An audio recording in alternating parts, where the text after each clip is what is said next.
Bonsoir et bienvenue à cette formation au trading actif. Ce soir, nous allons parler de la programmation des stops dans NanoTrader, c'est-à-dire la possibilité pour vous, traders, de programmer vos propres stops. Alors, l'agenda de la formation est simple. Je vais rappeler tout d'abord les objectifs, puis ensuite, nous passerons à la programmation, c'est-à-dire en temps réel, je montrerai comment on programme ces 4 types de stops. Premièrement, le stop fixe. Deuxièmement, le stop trailing. Troisièmement, le stop break-even. Quatrièmement, le stop période high-low. Et à la fin, je vous montrerai où est-ce que vous pouvez trouver des sources d'informations pour vous permettre de vous éduquer et de vous entraîner et d'apprendre la programmation. Ok, alors passons à la suite. Donc, le but de la formation, c'est d'apprendre à créer ses propres stops. Et la meilleure façon pour faire ça, c'est de commencer avec des exemples très simples. Et à cette occasion-là, nous allons bien entendu devoir ouvrir l'éditeur de programme Express. Donc, je vous montrerai ce que c'est. C'est la zone à l'intérieur de laquelle on programme en fait les stops ou indicateurs et autres filtres. Donc, dans cette formation, vous verrez aussi certaines fonctions qui sont spécifiques à la programmation des stops. Et puis, je rappelle juste qu'il faut avoir la NanoTrader Full, c'est-à-dire celle qui permet d'accéder à l'éditeur Express et de faire sa propre programmation. La vidéo sera bien entendu postée sur notre chaîne WH Self Invest France sur YouTube. Alors, attaquons avec je vais vous montrer à quoi ça ressemble, à quoi ressemblent en fait les stops que nous voulons programmer. Donc, vous voyez en haut à gauche le stop fixe, très simple. Une fois qu'on rentre en position, ce stop se positionne à une certaine distance du prix d'entrée. Le stop trailing en dessous, lui, il suit le cours, donc si le cours descend, il suit à une distance fixe. Le stop break-even, c'est une version en fait du stop trailing, c'est-à-dire que c'est comme un stop trailing, mais on peut fixer une sorte d'objectif, de seuil. Dès que le stop atteint ce seuil, il s'arrête de suivre le marché. Et puis en fin de compte, nous avons en quatrième le stop période high-low, qui est très très populaire pour les gens qui font du trading automatique et qui est basé sur le plus haut ou le plus bas des X dernières bougies. Alors nous, on va attaquer maintenant par le stop fixe. Alors, voilà une présentation, une page de présentation. Moi, je vais passer directement à la plateforme. Donc, je vais vous expliquer tout ça directement sur la plateforme. Je glisse la plateforme. Voilà. Et voilà. Alors, nous allons attaquer. La première chose à faire, c'est, nous sommes dans la NanoTrader, dans page vide. Et nous, ce qu'on veut, c'est ouvrir en fait le contrat simulation. Le contrat simulation, c'est un contrat qui permet de travailler même le dimanche, dans le sens où c'est on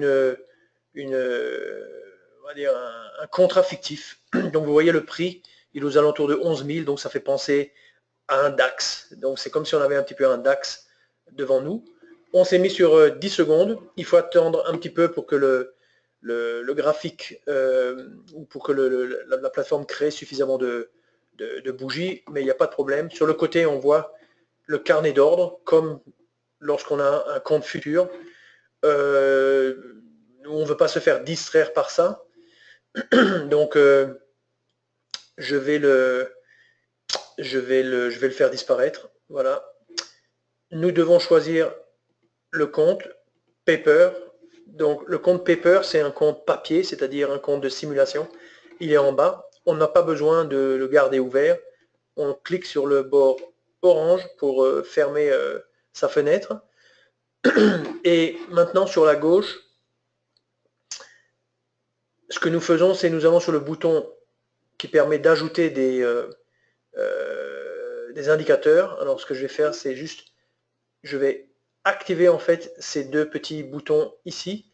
Je vais aussi activer ce bouton là, de manière à ce que ça nous facilite un petit peu la présentation. Donc quand j'active ces boutons, en fait, ça permet d'afficher des petites étiquettes ou de voir les stops, de voir les signaux, etc. Ce bouton nous permet d'ajouter des indicateurs, des filtres, des stops. Nous, ce qui nous intéresse, c'est d'aller dans le répertoire indicateur dans Express. Et là, on trouve l'indicateur qui s'appelle Express. Alors, on a toujours une petite note d'information. Nous, on ne veut plus la voir dans le futur, donc hop, on appuie. Express, ça nous permet en fait d'ouvrir l'éditeur de programme pour programmer des lignes de code. Donc, on affiche ça en tant que stop. Voilà, on ferme. On double-clique là-dessus. Ça, en bas, ce demi-écran, on peut le fermer. Voilà. On double-clique là-dessus. Voilà. Et on a une page blanche, grosso modo. Donc ça, c'est en fait le fameux éditeur Express.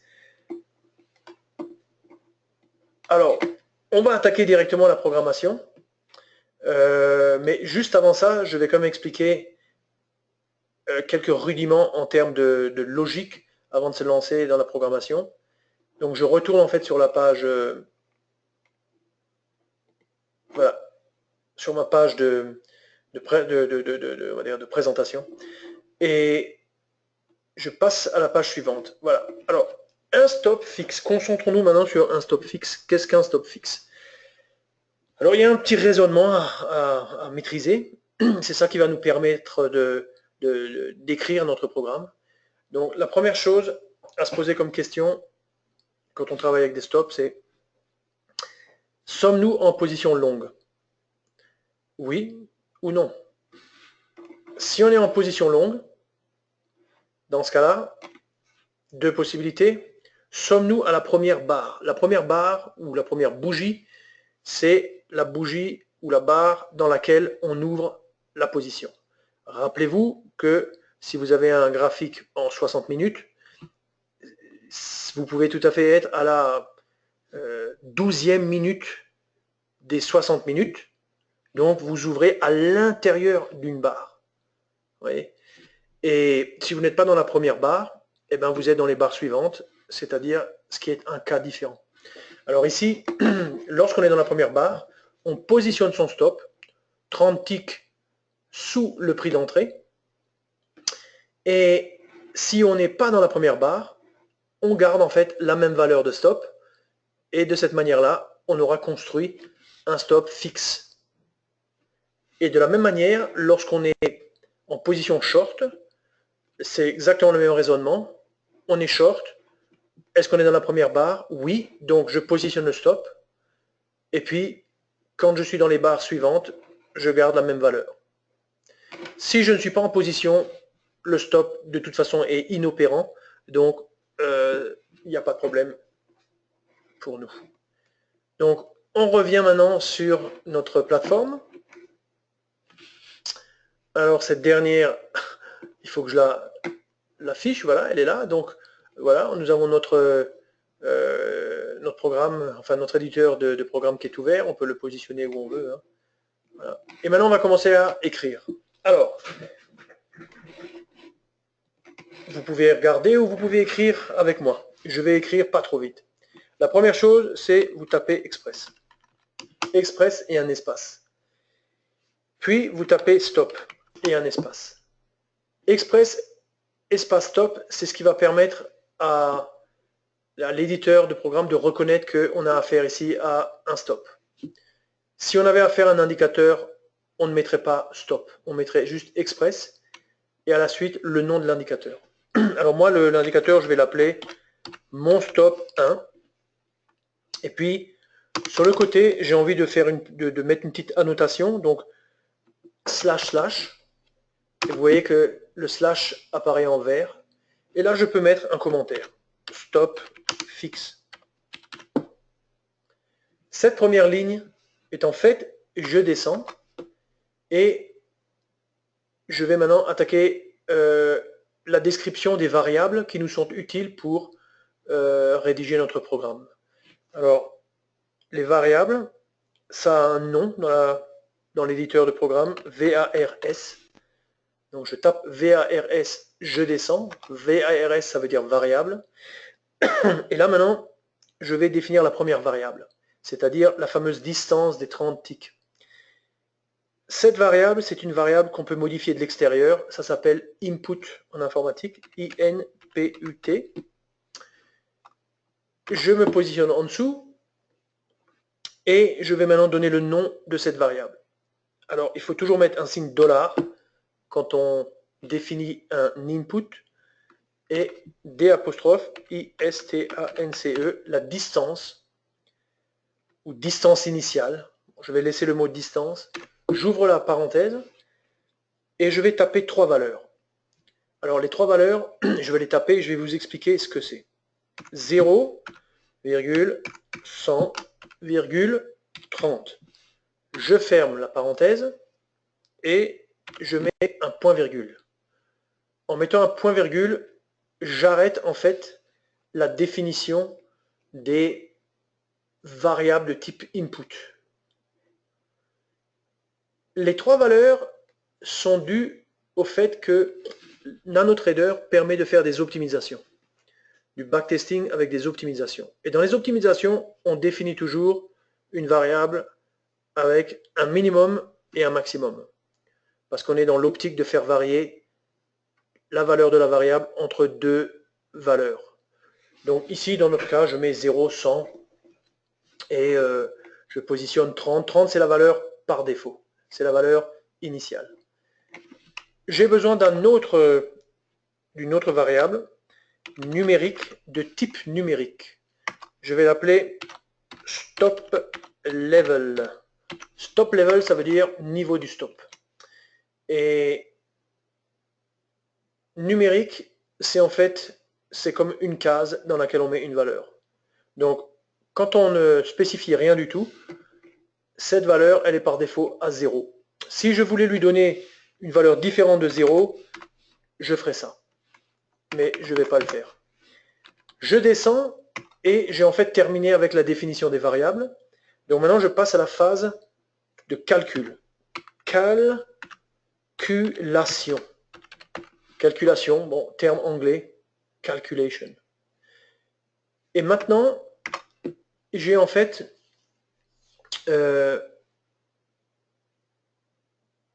l'objectif maintenant, c'est de transformer le diagramme, l'algorithme, ou le diagramme que j'ai expliqué un petit peu avant. Le but maintenant, c'est de le convertir en ligne de code. Alors, je vais le laisser sur le côté. On va voir si c'est possible. Hop. Non, c'est pas possible. Alors, attendez, je vais juste attaquer et puis il suffit de suivre un petit peu quoi. La première question, c'était est-ce que nous sommes en position longue? Comment on écrit ça? If, on ouvre la parenthèse et on va faire appel à une fonction qui s'appelle market position. Market position attachée et on met 2 parenthèses, une ouverte, une fermée. Et ça permet à NanoTrader de reconnaître qu'on a affaire à une fonction supérieure à 0. Alors, si market position est supérieure à 0, c'est-à-dire en fait si la taille de la position est positive, c'est-à-dire est-ce qu'on a une position longue, dans ce cas, then, alors le if et le then c'est de l'anglais, mais bon, avec ce genre comment dirais-je, de programme, on ne peut pas se passer d'écrire en anglais. C'est un petit peu comme ça que c'est fait, quoi. C'est un peu international, quoi. Begin, end. Alors, quand j'écris une condition si, je mets toujours begin, end, parce que c'est ça qui va me permettre je pourrais mettre des conditions ou des choses à l'intérieur. Et en même temps, on a toujours la possibilité de dire et si ce n'est pas long, et on peut définir une autre condition. Donc ici, ce qu'on est en train de dire, c'est si la position est longue, oui, on va écrire ce oui et ce qui suit à l'intérieur entre le begin et le end. Mais pour aller maintenant de ce côté sur cette branche-là, c'est non, ou alors en informatique, on va dire else, c'est-à-dire ou, c'est soit ça ou autre chose. Et là, on tape begin, end. Alors, maintenant, attaquons avec la première condition, c'est-à-dire la notion de est-ce qu'on est à la première barre. Est-ce qu'on est à la première barre? On décale et on va poser une nouvelle question. If, entre parenthèses, bar since entry. Alors, ce qu'on peut faire, c'est, on peut aller ici dans les fonctions. Vous voyez, il y a un petit menu déroulant, fonction. On ouvre ça et je tape bar. Voilà, vous voyez, en tapant, on tombe directement dessus. Bar since entry, c'est ça qu'on sélectionne. On l'insère. La syntaxe, c'est d'avoir une accolade, enfin une parenthèse et de fermer de l'autre côté, voilà. C'est parce que c'est une fonction. Et là, on va dire 0. Alors, pourquoi 0 et pas 1? Parce que la première barre ou la première bougie, elle a comme indice 0. La deuxième a comme indice 1, etc. Donc, si bar since entry, c'est-à-dire l'indice de la barre depuis l'ouverture, si c'est 0, c'est-à-dire si on est toujours dans la bougie dans laquelle on a ouvert notre position, eh bien dans ce cas-là, then begin end, et maintenant on va devoir répondre et dire ce qu'on va faire, et bien on va positionner notre stop en fait à 30 ticks du prix d'entrée. Comment fait-on ça? On utilise la variable stop level. Voilà, stop level égale le prix d'entrée. On peut le chercher ici aussi, hein, le prix d'entrée. Entry price, voilà. Entry price. On ferme la parenthèse. Égale entry price moins distance fois. Alors, ce qu'on veut faire ici, c'est on veut exprimer la distance en tenant compte du fait que le chiffre qu'on a indiqué, 30, ça représente un nombre de ticks. C'est-à-dire que si nous sommes sur un Dow Jones qui a pour tick 1 point, et quand on dit 30, ça voudra dire 30 points. Mais si on est sur un euro USD où le tick c'est 0,0001, on voudra que ça fasse 30 fois le tick, c'est-à-dire 0,00030. Donc, pour faire cela, il y a une fonction qui s'appelle tick size. Voilà. Et donc, elle, en fonction du contrat, elle sait exactement convertir le nombre de ticks en nombre de points. Et donc, elle permet comme ça d'afficher le niveau sur un graphique. Et ça, c'est la bonne façon de faire, parce que si vous ne raisonnez pas en ticks, vous allez avoir des problèmes quand vous changez de type d'instrument. Alors, quand on en est à ce point, on a défini maintenant, au niveau de l'ouverture de la position, la distance, le niveau auquel on veut positionner notre stop. C'est-à-dire le prix d'entrée moins les 30 ticks. Alors, ce qu'on va faire maintenant, c'est que dans le cas présent, on pourrait mettre un else. Qu'est-ce qui se passe quand on n'est pas à la barre 0? Et bien, quand on n'est pas à la barre 0, en fait, on ne modifie rien. On garde la même valeur de stop. Donc, on n'a besoin de rien rajouter. Par contre, à ce stade, on n'a pas encore donné l'instruction de positionner vraiment le stop. On a juste stocké la valeur dans la variable numérique. Donc, ce qu'on fait, c'est on descend d'un cran, on se déplace d'un cran vers la droite, et on va utiliser une fonction qui s'appelle set. Alors, il y a beaucoup de set stop price, voilà. Set stop price. On insère, et vous voyez que en dessous, il y a marqué set stop price en parenthèse float value, c'est-à-dire c'est une fonction qui a besoin qu'on lui donne une valeur. Et bien la valeur en question, c'est simple, c'est notre stop level. Donc stop level, on ferme la parenthèse, un point, point virgule pour terminer la phrase, pour terminer l'instruction. Et grosso modo, on vient de fabriquer 50% de notre stop fixe. Alors, ce qu'on va faire, c'est on va juste montrer, on va le tester, et puis après on fera la deuxième partie, quand on est short. Alors, à ce stade, qu'est-ce qu'on a fait? À ce stade, nous avons rédigé un morceau de code à l'intérieur de l'éditeur de programme, mais nous n'avons rien sauvegardé. Et à la limite, quand vous regardez le nom du stop ici sur le côté, le nom du stop, c'est encore express, c'est-à-dire qu'on n'a pas, en réalité, appliqué en fait ce programme à la NanoTrader. Donc, ce qu'on va faire maintenant, c'est on va l'appliquer, on appuie sur le bouton appliquer. Alors, cette procédure, il faut toujours faire. Donc, retenez, j'applique. La Nano reconnaît que ce script, en fait, n'est pas un indicateur normal, mais plutôt un stop. Donc, il faut quitter l'éditeur en cliquant sur OK. Voilà, donc c'est-à-dire que maintenant, on fait OK. Et lui, qu'est-ce qu'il fait? Il nous parachute le stop dans la catégorie bracket, c'est-à-dire c'est là où on met nos stops et nos objectifs. Maintenant, à ce stade, je vais vous montrer que dans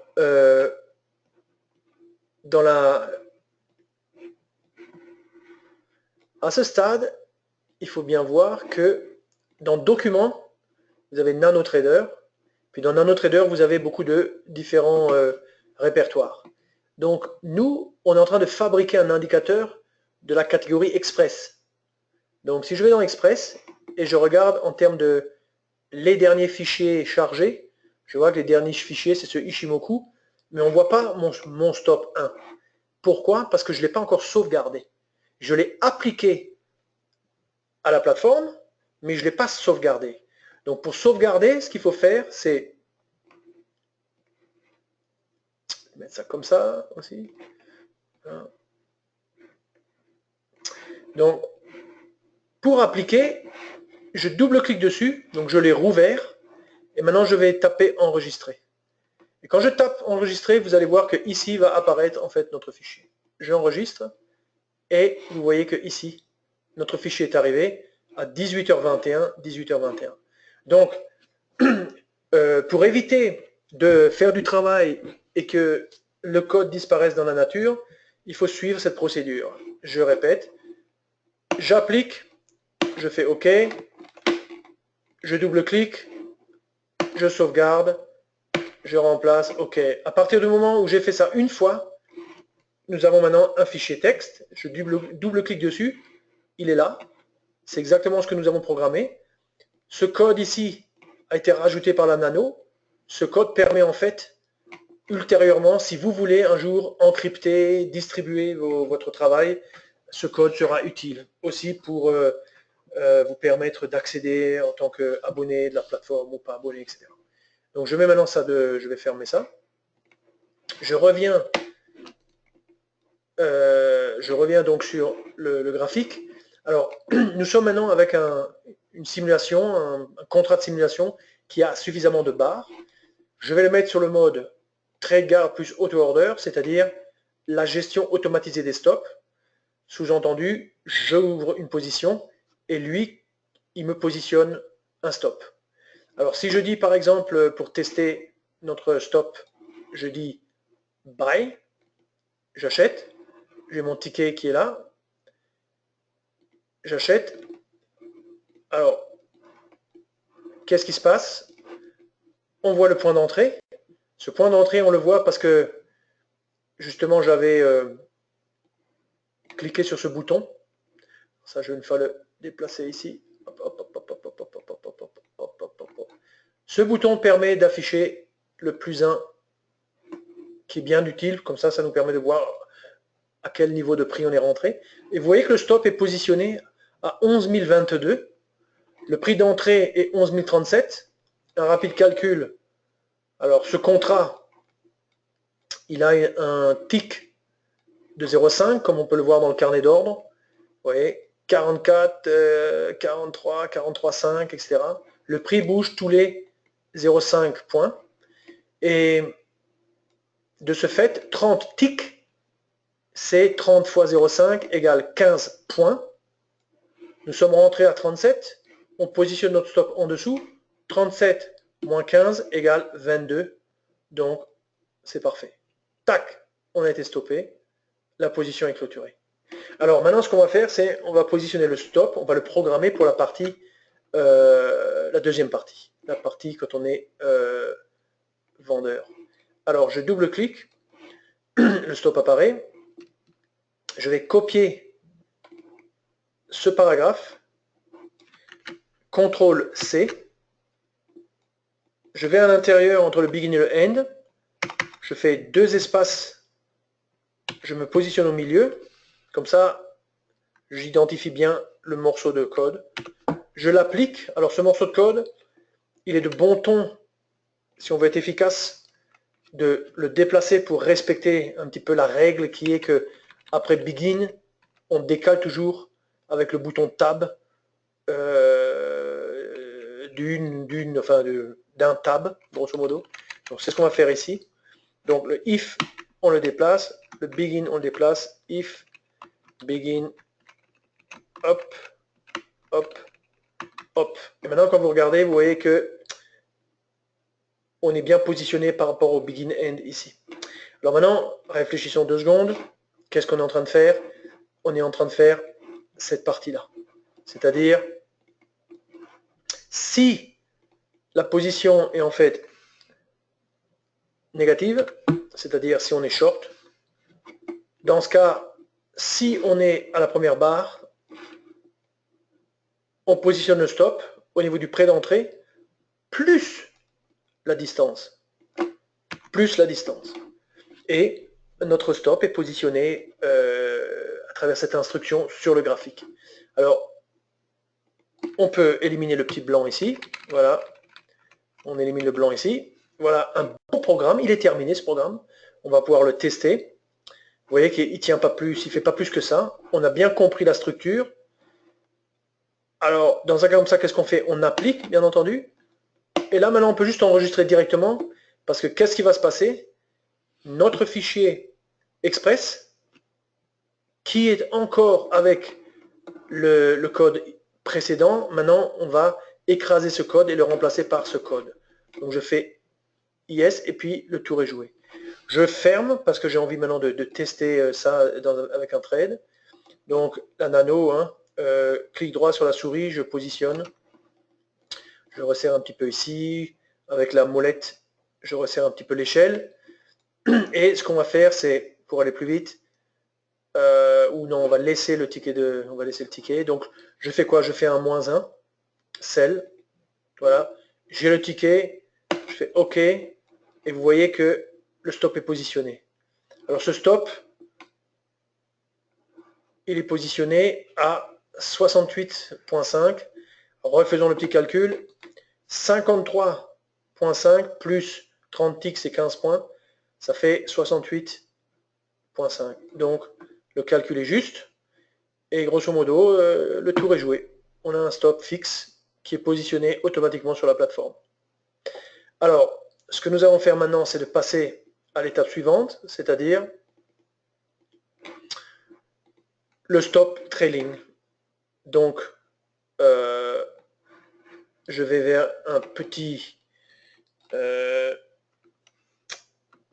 hop, je nettoie un petit peu l'écran. Voilà, on va passer au stop trailing. Du coup, je reviens sur ma plateforme. Et ce qu'on va faire, c'est qu'on va récupérer en fait notre stop. Et ce que l'on va faire, c'est on va le modifier légèrement. La première chose, c'est qu'on va lui donner un nom différent. On va dire mon stop numéro 2. On va mettre à jour la remarque sur le côté. On va appeler ça maintenant un trailing stop ou suiveur. Hein, en français, suiveur. Et dans un stop trailing, on a aussi initialement la notion de distance initiale pour le pour positionner le stop. Donc ce paramètre reste. Et le deuxième paramètre, enfin la deuxième variable reste aussi. Et donc ce qui va changer en fait, c'est ce qui se passe suite à l'entrée initiale. Donc quand on arrive à la première bougie après celle dans laquelle on a ouvert la position, donc c'est-à-dire plus exactement, la question est qu'est-ce qui se passe ici. Donc ici, on n'est plus à la barre d'indice 0, c'est-à-dire la barre dans laquelle on ouvre la position, on est dans une autre barre. Donc on dit else, begin, end. Et maintenant, on remonte et on va écrire une formule qui va nous donner le positionnement du stop pour le cas d'un stop suiveur. Alors, stop level égale. Alors là, il faut faire un petit raisonnement, mais grosso modo, la première chose, c'est qu'on ne veut pas que le stop, quand on est long, on ne veut pas que le stop il descende. Donc le stop, il ne peut pas être plus bas que le stop déjà présent. Donc ça se traduit mathématiquement par max de stop level. Donc qu'est-ce qu'on est en train de faire? On est en train d'attribuer à la variable stop level, qui est comme une mémoire, on est en train de lui attribuer une nouvelle valeur. Cette valeur ne peut pas être plus basse que sa valeur actuelle, d'accord? Mais si le marché monte, on sait que le stop suiveur suit à une distance fixe 30 ticks du plus haut, c'est-à-dire du high ou du prix haut. Et ce prix haut dans l'éditeur de programme, on tape H.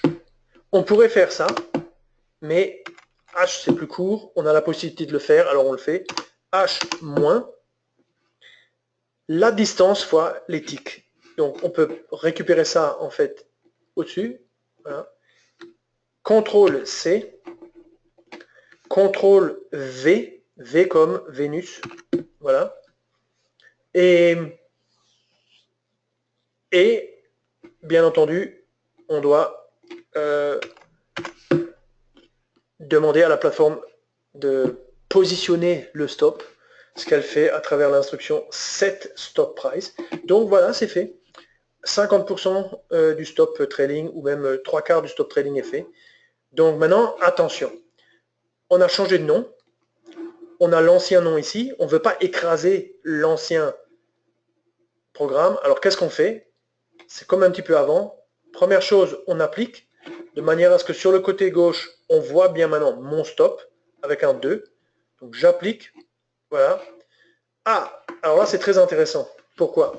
Parce que l'éditeur de programme est suffisamment sophistiqué pour nous prévenir quand il y a une erreur au niveau de la syntaxe. Donc il y a quelque chose qu'on a fait qui est incorrect à la ligne numéro 21 et il manque une parenthèse ou quelque chose comme ça. Alors allons voir. OK.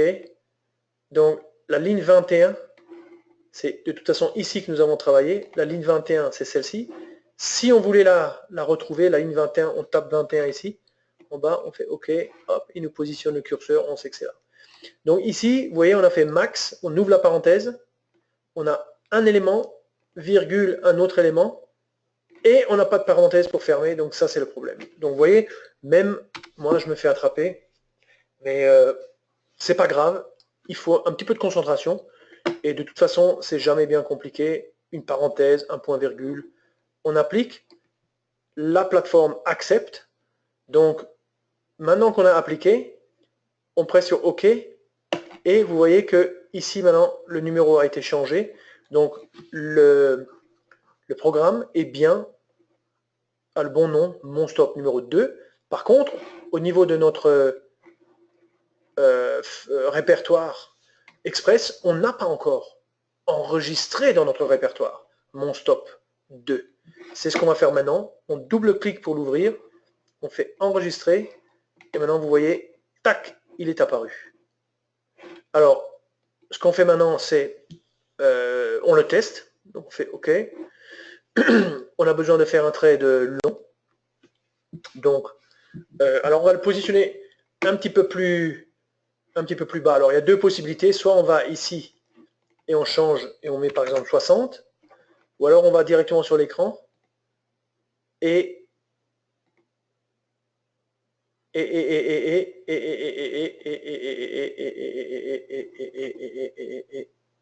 rien du tout. Ok, bon, c'est pas grave, c'est ici qu'on le fait. Donc, je vais mettre 100. En fait, ce que je veux, c'est un petit peu l'éloigner pour qu'on ne soit pas trop pressé, parce qu'on veut le voir un petit peu descendre, quoi. Donc, ce qu'on fait, c'est une vente, non, un achat, pardon, buy 1, ok. On est rentré là. Alors maintenant, vous voyez que le stop est un petit peu plus bas. Alors, on est rentré là, et le stop est positionné par rapport au close moins 30 ticks. Voilà. Et maintenant, ce qui se passe, c'est que le prix d'entrée, moins 30 ticks. Donc, entre la ligne verte et le stop initial, il y a 30 ticks. Mais après, dans notre formule, on a dit que c'est par rapport au haut, le high. Le high, il est là, moins 30 ticks. Donc, forcément, ça a bougé vers le haut ici.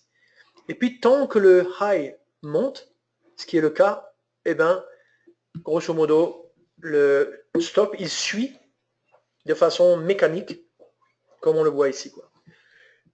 Ce qui est important de tester aussi, c'est qu'est-ce qui se passe si le marché descend? Alors, vous avez dans la NanoTrader la possibilité d'utiliser les boutons page up ou page down pour déplacer en fait la bougie qui est en cours. Je donne un exemple. Il faut juste cliquer une fois avec le côté gauche de la souris, tac, dans l'écran pour que l'écran soit activé. Et maintenant, sur mon clavier, je fais page down, ou alors en français page basse, quoi. Maintenant je descends. Vous voyez, je peux contrôler en fait je peux contrôler littéralement le prix. Je fais descendre le prix, je m'aperçois que, vous voyez, le stop reste fixe. Attendons la clôture de cette bougie. Voilà, on a bien un stop fixe. Si ce stop descend, on va être stoppé à un moment, crac, on est stoppé. Donc le stop fonctionne bien. Alors ce qu'on va faire maintenant, c'est on va faire la deuxième partie. Donc un double clic. On récupère le morceau qu'on a rajouté, c'est-à-dire à partir du else jusqu'au end. Un CTRL-C, se positionne, on est là, on fait un peu de la place, CTRL-V, et on déplace notre bloc vers la droite. J'ai effacé le E en même temps, je le remets. Voilà. Un clic vers la droite, enfin un tab vers la droite, tab vers la droite, et tab vers la droite. On élimine l'espace au milieu. Voilà. Et maintenant, on adapte la formule. Donc, quand on est short, on raisonne avec le stop au-dessus de nous. Donc, ce n'est plus un max, c'est un min. En gros, on fait l'opposé en termes de sens. Donc, au lieu d'un max, on met un min. Au lieu d'un moins, on met un plus. Voilà. Et pour le reste, il n'y a rien qui change. Si le H, c'est plus le high, on se positionne par rapport au low, au prix le plus bas. Donc, on met un L. C'est un L et c'est pas un 1. C'est un L. On applique, du moment qu'il n'y a pas de message, ça veut dire que notre programmation elle est correcte. Au niveau de la syntaxe, on enregistre. C'est-à-dire qu'on remplace le fichier par ce qui est contenu dans l'éditeur. Je ferme et maintenant je vais tester le cas d'un short. Donc, un short, c'est un sell. Alors, si on n'a pas envie d'avoir le ticket, on appuie sur la main, ici, tac. Maintenant, on n'aura plus de ticket. C'est plus rapide. Sell, crac, c'est fait. Le stop s'est positionné. 100, c'est-à-dire 50 points. On est rentré au prix de 10 926, plus 50, ça fait 10 976,5 ou 76,5, ce qui est le cas. Vous voyez. Le marché est descendu au niveau du prix bas, donc le stop a bougé vers le bas, c'est normal. Maintenant le marché est remonté, donc le stop lui est fixe, puisque tant que le marché monte, lui, il reste fixe. Donc ça, c'est bon. Et maintenant, ce qu'on va vérifier, c'est qu'il descend bien. On va le forcer à descendre. Donc, je clique une fois avec le côté gauche sur le graphique et je fais page down. Tac, tac, tac, tac, tac. On peut suivre en bas avec la petite pastille on va dire quand est-ce que la bougie se termine. Donc, elle s'est terminée. Il faut descendre plus bas que le plus bas qui était ici. Or, ce plus bas maintenant est plus bas que le dernier plus bas. Donc, le stop descend. Donc, c'est très très bien. Voilà, nous avons réussi notre deuxième stop. Donc, nous sommes à la moitié en fait de notre formation. Mais vous allez voir que ça va aller très vite maintenant. Parce qu'on va maintenant s'occuper du stop break-even. Alors, le stop break-even, c'est un stop... voilà, le stop break-even, lui, c'est en fait une version dérivée du stop trailing. Donc, on revient sur notre plateforme. On va renommer notre indicateur, enfin notre stop, en lui donnant le nom de stop numéro 3. Stop break-even. Break-even. Break-even, ça veut dire le point mort. Donc, stop break-even, c'est un stop qui nécessite un deuxième paramètre. Donc, on va copier ce paramètre, cette variable, CTRL-C. On va mettre une virgule. On descend. On le colle. Maintenant, on donne un autre nom. On va appeler ça break-even. Donc maintenant, on a deux paramètres. Alors, observez que input, c'est comme une tête on va dire de paragraphe. Et puis, on a une liste de toutes les variables de type input. Alors, pour distinguer les variables, on met des virgules, sauf que la toute dernière, qui représente la fin de tout le paragraphe, elle a un point-virgule. Alors, pour ce qui concerne le reste, c'est-à-dire l'autre variable, elle ne bouge pas, numérique. Et maintenant, ce qu'on va faire, c'est on va rentrer à l'intérieur du programme et on va regarder où est-ce qu'on positionne, qu'est-ce qu'on positionne et comment ça se fait, quoi. Donc en réalité, qu'est-ce qu'on cherche à faire? Je vous le montre sur l'écran. Ce qu'on cherche à faire, c'est de dire la chose suivante. Quand on entre en position, on est d'accord que le stop opère comme un stop suiveur pour le début, comme ici. Mais ce qu'on veut faire, c'est que au-dessus d'un certain niveau, ou on va dire en dessous d'un certain niveau parce qu'on est dans une position short ici. Par exemple, prenons le niveau le plus simple, c'est de dire que break-even vaut 0. Donc le niveau, ça serait le prix d'entrée. Après le prix d'entrée, donc quand le stop atteint le prix d'entrée, on ne veut plus que le stop suive le marché. On veut que le stop reste fixe au niveau du prix d'entrée. Donc ça, c'est l'intérêt du stop break-even, ou sa définition. C'est quoi l'intérêt? Eh bien, quand vous avez des retournements de tendance, vous avez capturé le rebond, vous rajoutez quelques ticks pour couvrir vos frais, et grosso modo, vous laissez le marché exploser, et vous avez plus de chances de gagner, et de gagner gros, que si vous êtes trop serré, si vous avez un stop trop serré. Donc laissons ça, tout ça c'est de la tactique. Concentrons-nous sur la réalisation. Donc, on revient dans notre code, on se positionne ici, et là, ce qu'on va faire, c'est on va imposer une condition. Quelle est cette condition? Eh bien, je vais commencer à écrire, vous allez voir. Donc, si, en gros, la distance, là où se positionne en réalité le stop, c'est ce niveau. Ouais, c'est ce niveau-là. Donc c'est le prix haut moins, moins on va dire les 30 ticks. Rappelez-vous, là maintenant on est en situation de marché haussier. Donc peut-être ce qu'on va faire, c'est on va d'abord raisonner en marché baissier, parce que sur le côté, on a une sorte de graphique qui nous montre plutôt le marché baissier. Donc, on se positionne ici, et qu'est-ce qu'on veut faire?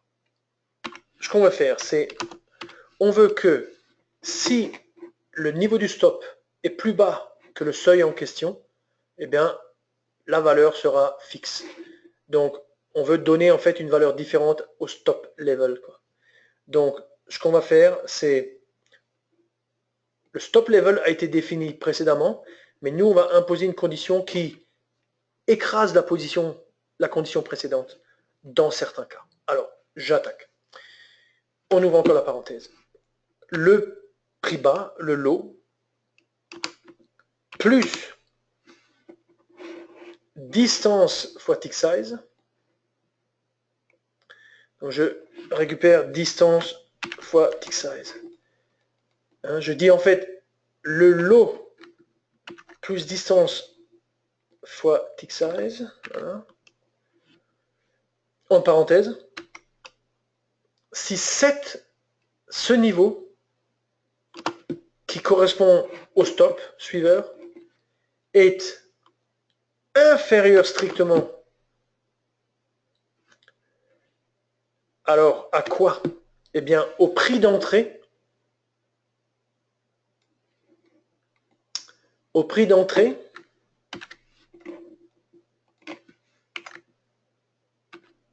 moins le fameux break-even, donc moins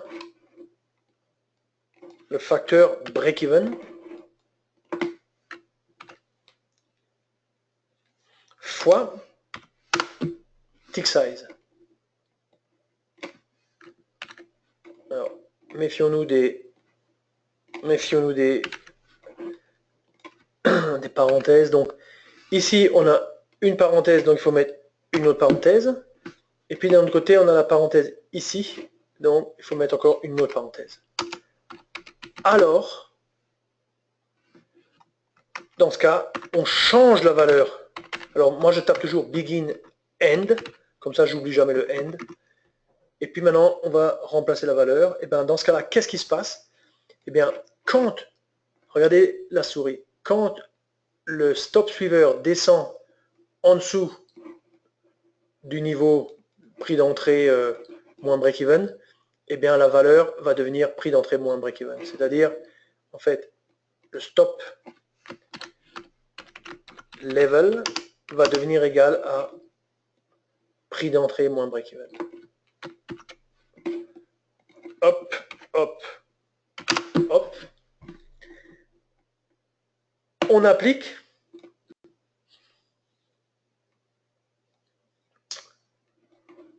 On fait OK. Le nom maintenant c'est mon stop 3. On double-clique. On enregistre. Et on voit apparaître ici mon stop 3. On clôture. On va revenir en arrière. Et qu'est-ce qu'on constate? On constate que la première chose, c'est que ici, on a une distance initiale à 100, qui est cette distance-là. Et puis, on a une distance suivante qui est de 30, qui est en fait la distance entre le prix d'entrée et ce niveau.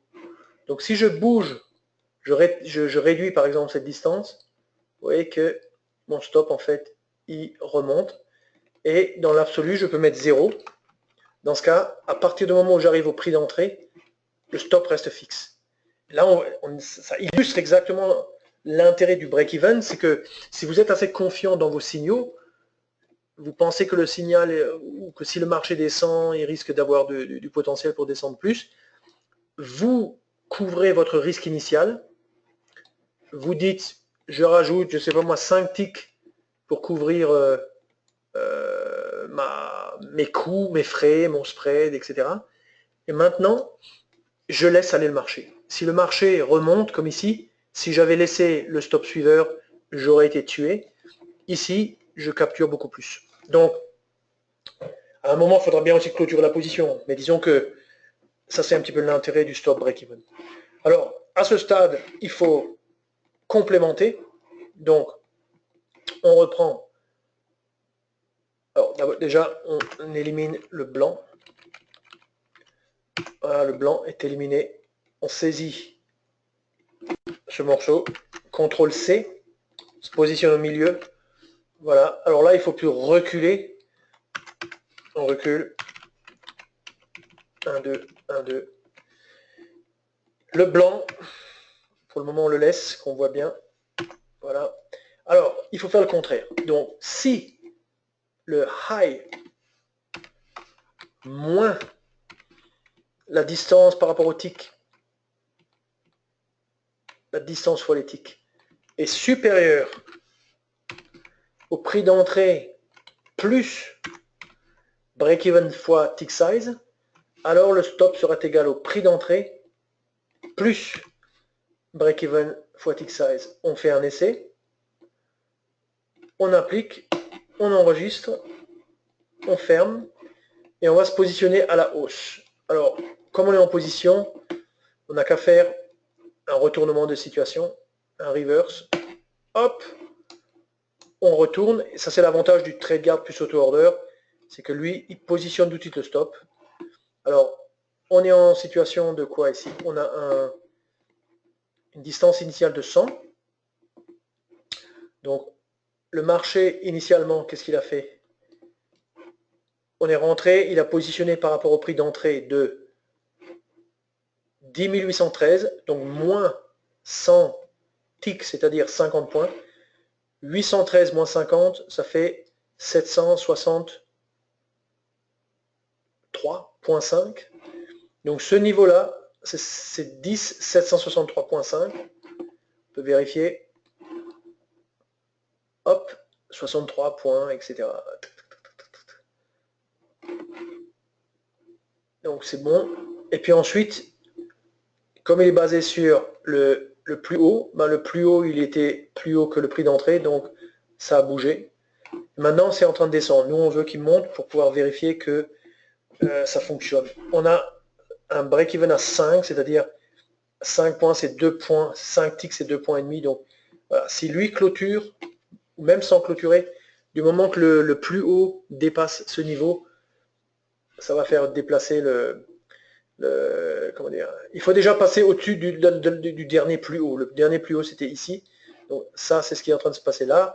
On attend que ça clôture. Voilà, ça commence à monter. Alors ce qu'on va faire, c'est on va un petit peu accélérer le processus.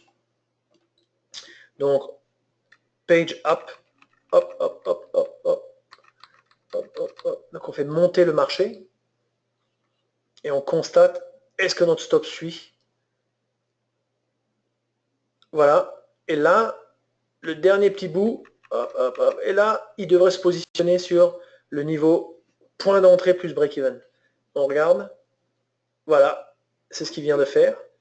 Et là, si maintenant le marché explose à la hausse, lui, il va rester à ce niveau. On constate si c'est vrai ou pas.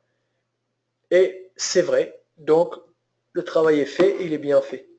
On aime le travail bien fait. On retire le blanc. On retire le blanc. On applique. Pas de message d'erreur. On enregistre. OK. On ferme. Travail fait.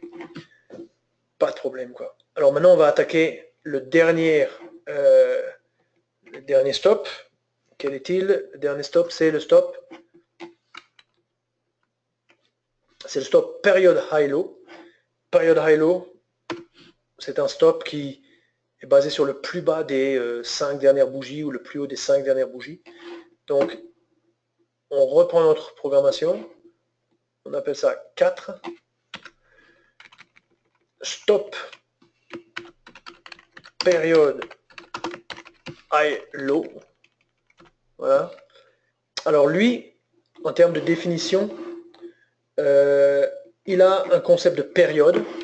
Donc, ce qu'on va faire, c'est on va copier, coller. Alors, ce qu'on va faire, c'est on va appeler ça déjà période. Période. Période, c'est-à-dire le nombre de barres. on va mettre par défaut 10 bars. Voilà. On garde les autres variables qu'on retirera après. On va voir qu'est-ce que l'on doit faire. Alors la première chose, c'est de se poser la question. Lorsque nous sommes au niveau de notre première barre, quand on est long, donc la barre initiale, c'est celle qui a pour indice 0. Où positionne-t-on le stop? On le positionne sur le plus bas des 10 périodes précédentes. Alors il y a une fonction qui nous donne ça. Cette fonction, c'est la fonction lowest, le plus bas, L-O-W, lowest. Alors ça, on élimine, on met lowest, on ouvre et en gros, on doit mettre une série. Donc en l'occurrence, nous, on se base sur le plus bas, c'est le low, L. Et vous voyez comment c'est fabriqué, une série, et puis integer, c'est-à-dire un chiffre positif. Donc ici, un entier positif, quoi. Enfin un entier c'est forcément positif. Virgule, et on cherche notre période. CTRL C, CTRL V, on ferme la parenthèse, et voilà notre stop initial. Alors maintenant, on va un peu faire de nettoyage. On va ôter ça. Et que se passe-t-il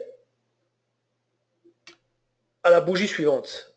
À la bougie suivante, notre stop ne peut pas être plus bas.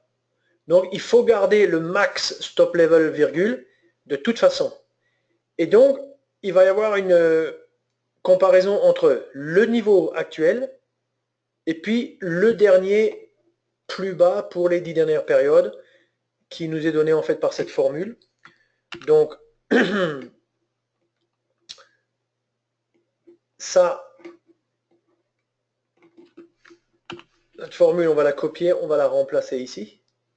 Voilà, je fais supprimer, coller, on ferme bien la parenthèse, on a un point virgule, on vérifie et on fait la petite manip pour bien enregistrer notre programme, on applique, on voit déjà que le stop est positionné différemment. Hein. OK, le nom devient 4, double-clic, on enregistre, on voit apparaître le fichier 4. OK, alors maintenant on fait un petit test.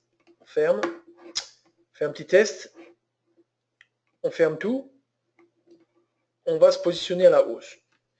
On fait un achat, buy 1. On voit que on se positionne sur le plus bas des 10 dernières bougies, c'est-à-dire 1, 2, 3, 4, 5, 6, donc la 7e. Ouais. Puis au fur et à mesure où on avance, à un moment ça va se déplacer parce qu'on va passer de celle-ci à celle-ci, à celle-là. Donc attendons un petit peu. Attendons un petit peu. 1, 2, 3, 4, 5, 6, 7, 8, 9, 10. Donc ça va commencer à bouger incessamment. Donc je pense que là ça va bouger.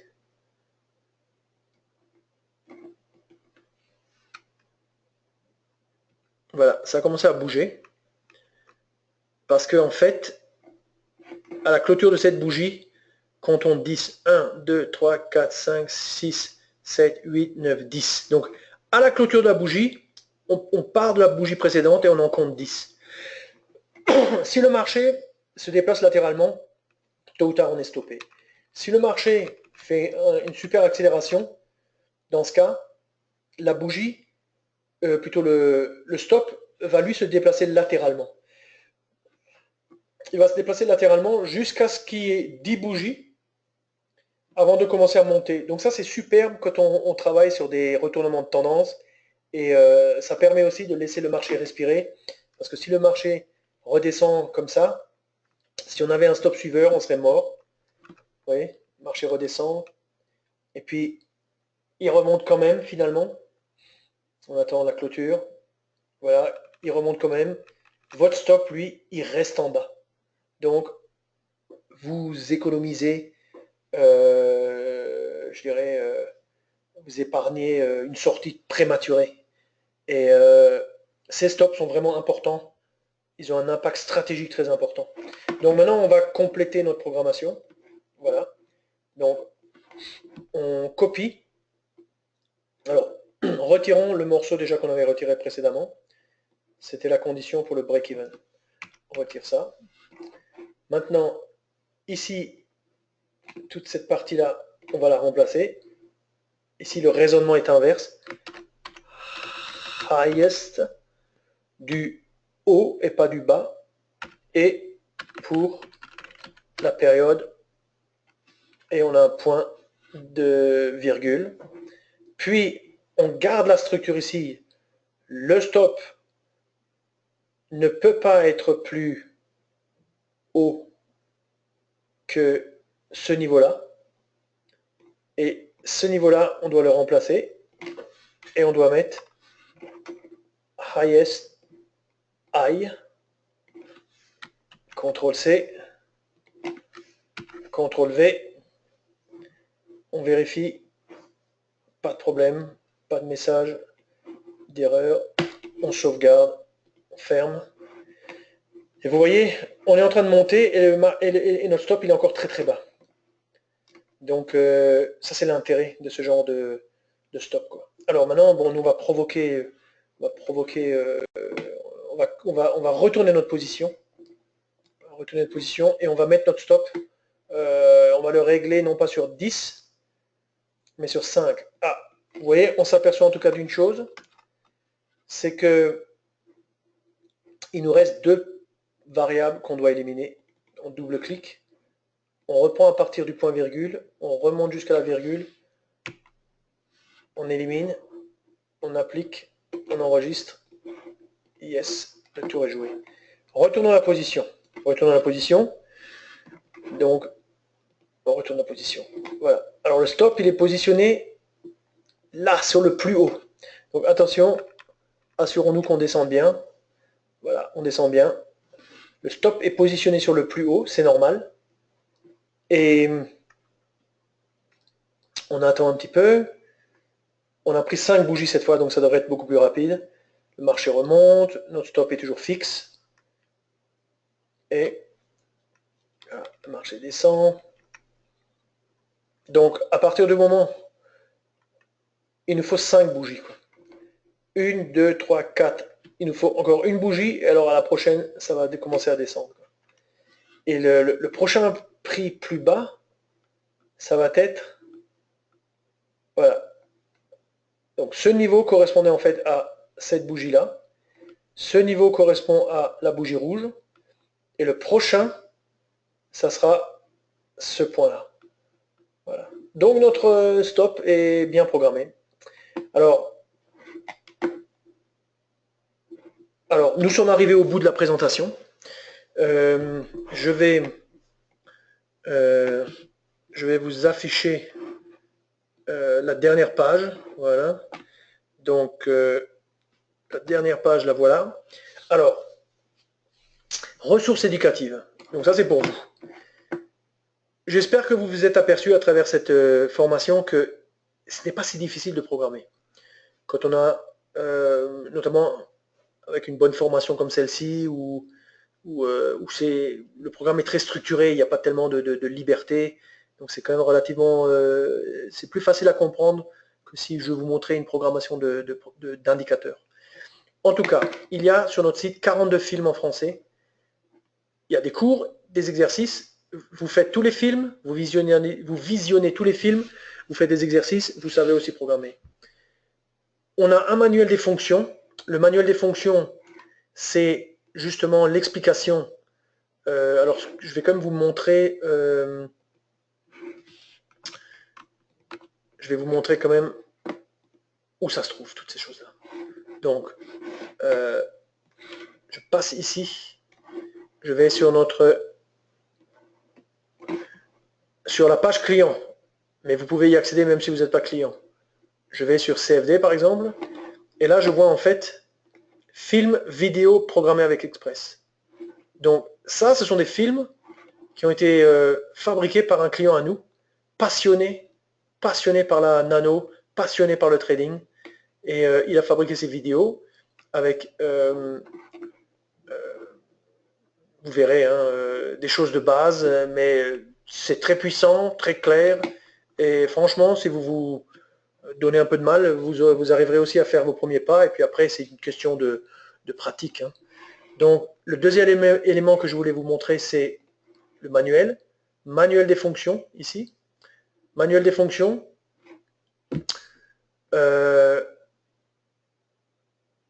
Faut laisser télécharger. Hop. Voilà. On laisse télécharger. Descendons un petit peu. Donc, il est en français. Vous avez toutes les fonctions. Prenons par exemple la fonction, je fais une recherche, et 7. Bon, il ne me laisse pas rechercher, mais grosso modo, vous avez que des petits exercices ou des petits exemples. Voilà. Vous prenez ce morceau, CTRL-C, vous le mettez dans l'éditeur de programme, vous appuyez, vous aurez exactement la même configuration que ce qui se passe sur le côté, quoi. Donc, extrêmement puissant, quoi. Qu'est-ce qu'il y a comme autre chose? Il y a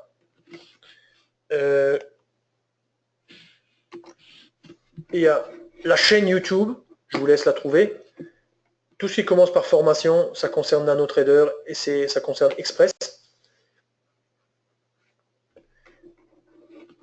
Et ça, ce sont des formations, on va dire, sur des sujets comme par exemple fabriquer un screener, fabriquer une alerte.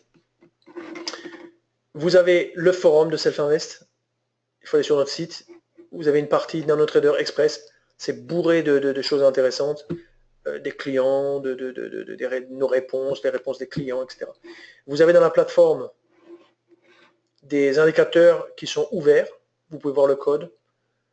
Donc,